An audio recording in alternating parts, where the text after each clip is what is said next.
Olá, muito boa tarde. Em cada domingo, os textos da Bíblia inspiram atitudes e comportamentos das comunidades crentes na celebração da missa. As leituras que aí são proclamadas vão agora ser analisadas pelos convidados do programa Eclésia.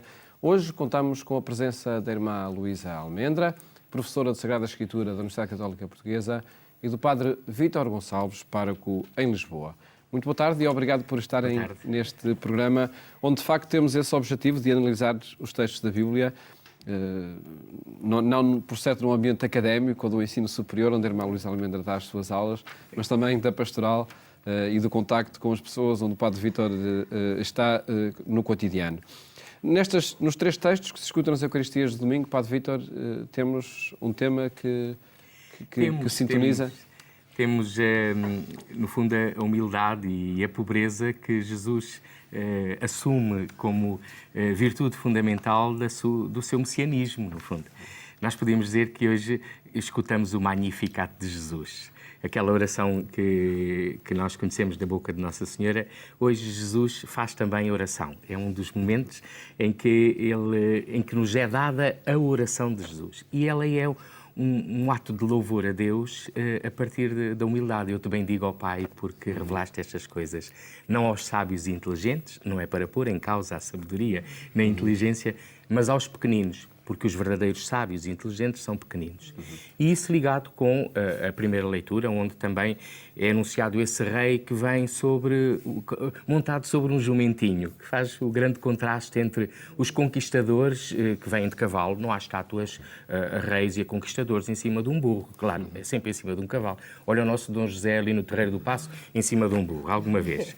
E portanto, o tema é esse, é, por um lado, a missão de Jesus, que é feita, o seu poder é um poder humilde, de serviço, e, ao mesmo tempo, a revelação de que é pelos pequeninos que passa os mistérios do reino. Irmã Luísa Almendra, já tinha ouvido falar neste Magnificat de Jesus? Não, é uma imagem muito bonita do padre Vítor. Eu gostava também de começar por uma saudação aos nossos ouvintes, telespectadores, porque tenho recebido muitas mensagens sobre a minha ausência e explicar-me que, de facto, tenho muito gosto em fazer este trabalho, esta colaboração, mas motivos profissionais muitas vezes impedem esta aulas, colaboração. Conferências, ausências, não é? Exatamente. Portanto, aqui estou com muito gosto para dar o meu contributo e colaborar sempre que é possível. É muito bonita esta imagem do Magnífica de Jesus e que também precisa de ser contextualizada. É um texto que nos surpreende no contexto, até porque antes deste Magnífica, Jesus teve uma série de invectivas, digamos assim, uma crítica à atitude de muitos fariseus que eles tinham no seu comportamento. E, de repente, sai eu te bendigo ao Pai, não é? Este louvor que é muito do coração judaico, Baruch atah Adonai, não é? Jesus rezava como um judeu, e estas são as expressões que os judeus dizem ao longo de todo o dia, na bênção dos alimentos, enfim, nas suas orações. E Jesus, no texto, é bonito que o autor bíblico traga para o texto esta vertente de origem judaica de Jesus. E fala então, bendiz o Pai, não é? Porque só Deus é que era, é muito interessante que aqui Mateus conserva esta tradição, só Deus é que era bendito, não é? Nós temos uma surpresa em Lucas quando Isabel diz também bendita és tu entre as mulheres, a Maria é uma surpresa, porque só Deus é que era bendito. Só se dizia Baruch a Deus, bendito a Deus. E faz aqui esta imagem que eu gostaria também, o padre Vítor já a mencionou, mas que eu acho que é importante percebermos-la bem no seu tempo, no seu tempo. Claro que ela trazida para o nosso tempo tem outras interpretações, que é este contraste entre os sábios e os inteligentes e os pequeninos. Antes, irmã, de analisar em profundidade e contextualizar essa imagem, vamos ouvir todo o texto que se escuta em português, vamos ouvir em português, não em hebraico, mas que, por certo, nos ajuda também a situar esse discurso de Jesus para depois o analisarmos aqui com os convidados do programa Eclésia. Naquele tempo, Jesus exclamou: Eu te bendigo, ó Pai, Senhor do céu e da terra, porque escondeste estas verdades aos sábios e inteligentes e as revelastes aos pequeninos. Sim, Pai, eu te bendigo, porque assim foi do teu agrado. Tudo me foi dado por meu Pai. Ninguém conhece o Filho senão o Pai, e ninguém conhece o Pai senão o Filho, e aquele a quem o Filho o quiser revelar. Vinde a mim, todos os que andais cansados e oprimidos, e eu vos aliviarei. Tomai sobre vós o meu jugo e aprendei de mim, que sou manso e humilde de coração, e encontrareis descanso para as vossas almas, porque o meu jugo é suave e a minha carga é leve. O texto que se escuta nas Eucaristias de domingo, o texto do Evangelho, retomamos então a sua análise, irmã Luísa Almendra, a partir desse contraste entre os sábios, inteligentes e os pequeninos. Eu penso que é muito importante percebermos no tempo em que o autor está a escrever o que significava ou quem é que ele está a pensar quando está a referir-se a sábios, inteligentes e a pequeninos. Porque muitas vezes este texto também tem sido utilizado, e eu uso mesmo a expressão, para, enfim, uma certa intelectual. Exatamente. Aqui não se diz, eu também digo, escondeste aos sábios inteligentes e as revelaste aos ignorantes, não é? Aqui, quem são estes pequeninos e quem são estes sábios e inteligentes?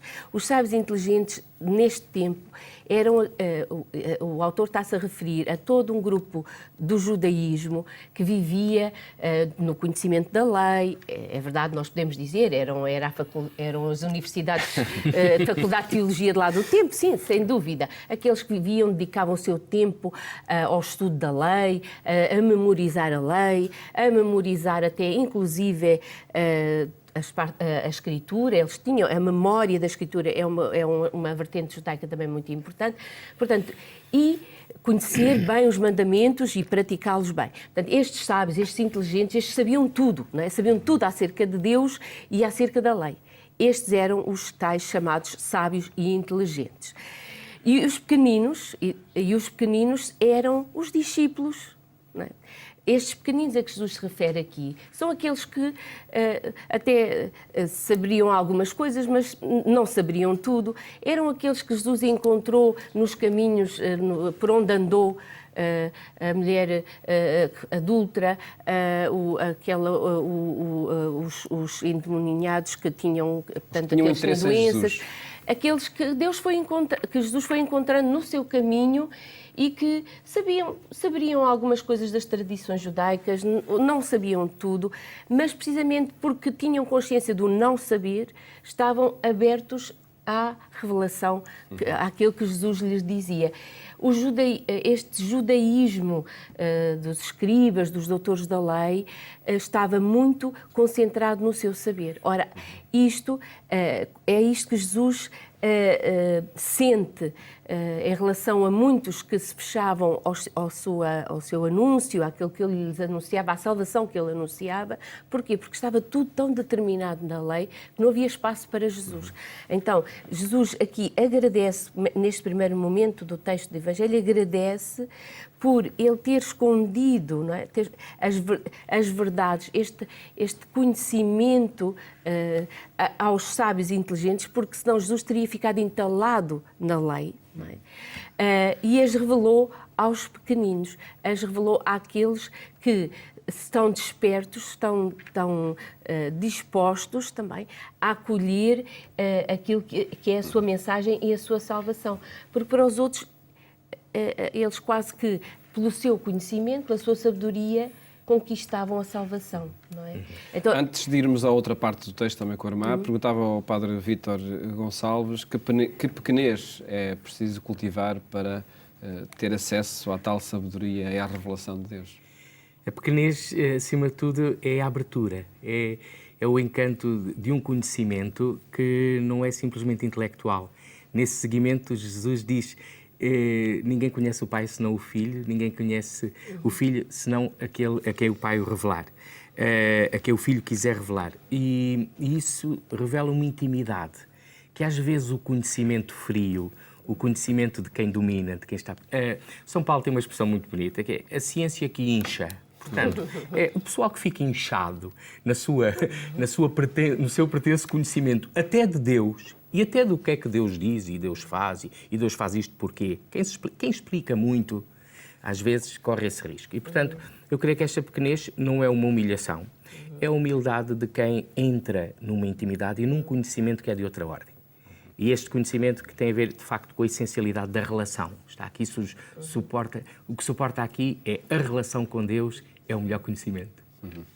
Essa relação é para acontecer com o seu filho Jesus. É essa a segunda parte do texto que... Exatamente. O texto tem 3 momentos. Começa com aquele primeiro momento de louvor e depois há um outro momento em que também se explica o que é que foi escondido, o que é que se escondeu a esses sábios e inteligentes. É esse o conhecimento que o Padre Vítor acabou de falar e que é muito importante. Que provém da abertura. Nós não conhecemos ninguém se estamos fechados na nossa percepção, já preconceitos, nossos preconceitos. Não, se estamos abertos, isso é que permite o conhecimento, é a abertura. E depois temos, então, aqui também este último momento do texto que eu acho lindíssimo, lindíssimo, e ontem fiquei também aqui muito presa a uma expressão. Depois disto, Jesus diz, vinde a mim, não é? Vinde a mim, todos os que andais cansados e oprimidos. Portanto, ele chama este povo simples que ele contactou e depois vai usar, tomai sobre vós o meu jugo. E eu não sei se nós todos compreendemos bem isto. Até porque nós enfim, uma grande parte de nós, uma parte sim, mais do campo, ligada às coisas do campo, conhece o que é isto do jugo, mas nós não conhecemos muito bem esta imagem, mas eu ainda vi muitas vezes pôr o jugo. O jugo normalmente só se põe em par, quando há um par, não é? Pôr o jugo. E então, o jugo é aquela coisa que se põe sobre os bois. Sobre os animais, sejam cavalos, para puxar um carro, sejam os bois para lavrar a terra, enfim. É interessante que é para fazer qualquer coisa. Exatamente. É em função de puxar um carro, ou arar a terra. Exatamente. É muito interessante. Mas o jugo, qual é o segredo do jugo? Ontem eu trabalhava um bocadinho esta imagem, é que o jugo é aquilo que permite que os dois vão juntos e que não vá cada um para seu lado. E, portanto, caminhar junto. É o que permite o caminhar junto.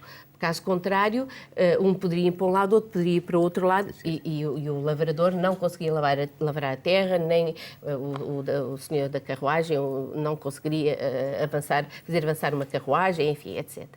Mas aqui esta imagem, que era muito normal daquele tempo, quando Jesus diz, tomai sobre vós o meu jugo e aprendei de mim, isto é, caminhai comigo.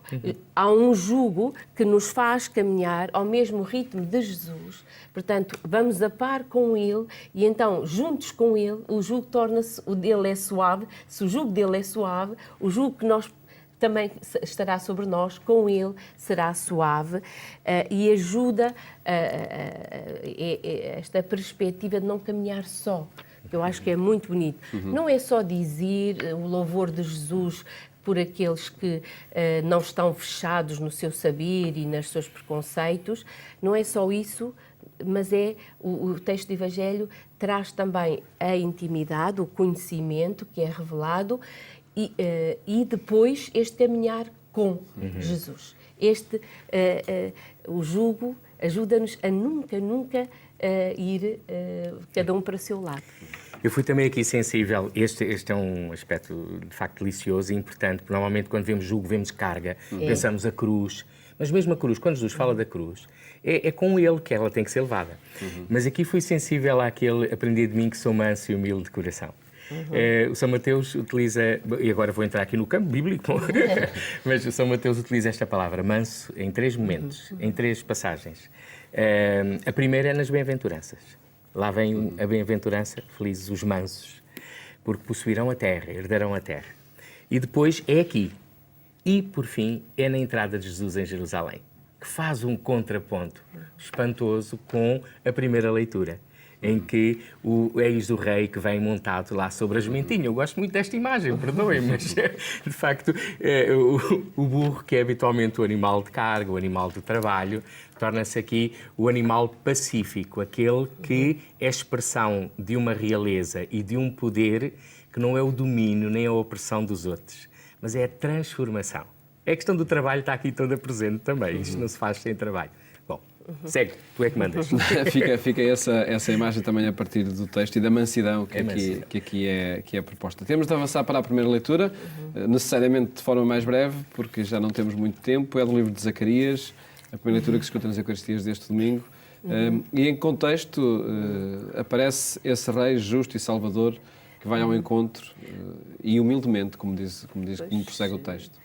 Padre Vítor já falou aqui no início desta imagem, não, muito bem, de como há um apelo à alegria, exultar de alegria, porque alguém vem, não é? Alguém vem, há uma esperança de este vir de alguém no fundo, é o apelo à esperança, mas não vem à maneira humana, digamos assim, como nós esperamos muitas vezes, nem com a rapidez com que muitas vezes nós desejamos, porque nós também vivemos numa era de tudo se faz muito rapidamente, carrega-se nos botões, ou passa-se os dedos agora, que tem os seus tempos.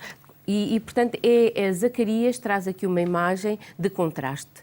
Em vez de vir, vem salvar, mas não vem salvar com meios poderosos e vem de uma maneira muito humilde. E esta profecia de Zacarias vai se realizar na pessoa de Jesus Cristo, que no seu tempo não foi, era um rabi, sim, foi considerado um rabi, mas não foi o sumo sacerdote, não foi assim uma personagem, tornou-se conhecida porque, enfim, realizava gestos e sinais que eram surpreendentes, tinha uma linguagem e uma autoridade na maneira com que falava que também surpreendia e impressionava, tocava.